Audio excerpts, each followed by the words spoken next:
rock. What's happening is it's not cooling. It's heating up, so the rock is disappearing. That's the only thing holding Yellowstone from going kapow.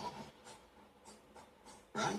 It's the only thing holding Yellowstone back from doing that is that the rock is solidifying. But we have a problem.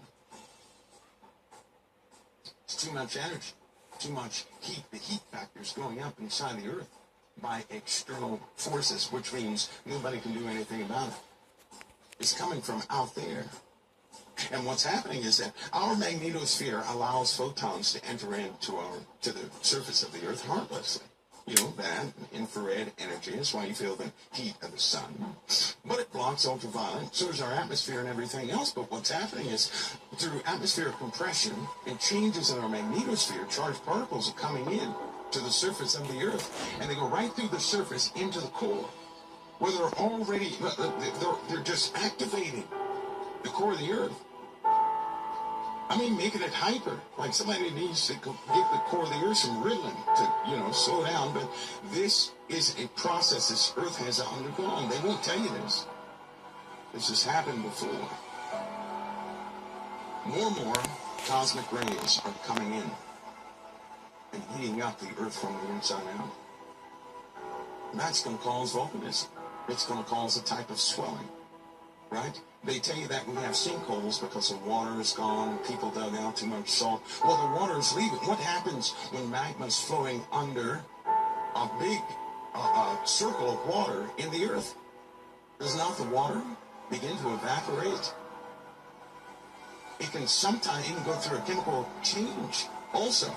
The components in the water can go through a chemical change, and then you have superheated liquid. That happens deep down in the Earth. You can scarcely call it water. You can call it superheated liquid. And if it's ever exposed to oxygen, because most of the oxygen is burned off, so how can you call it water, H2O? And these are really weird things that have been happening underneath the crust of the Earth. No one needs to talk about it because you can't go and investigate.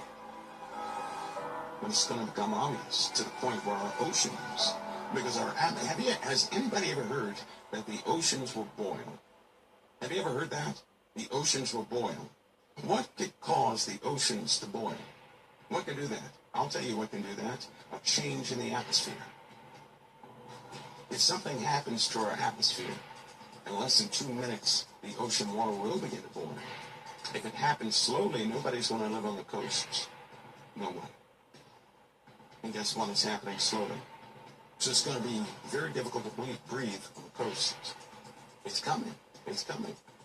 Climate changes, the real type climate changes, spiritual endurance that we have to have, physical changes we're going to feel in our body, emotional changes inspired by the loosening of more and more demons because mankind is inviting them, materialistic destruction, a phenomenon that the Lord's going to do for us and against the world.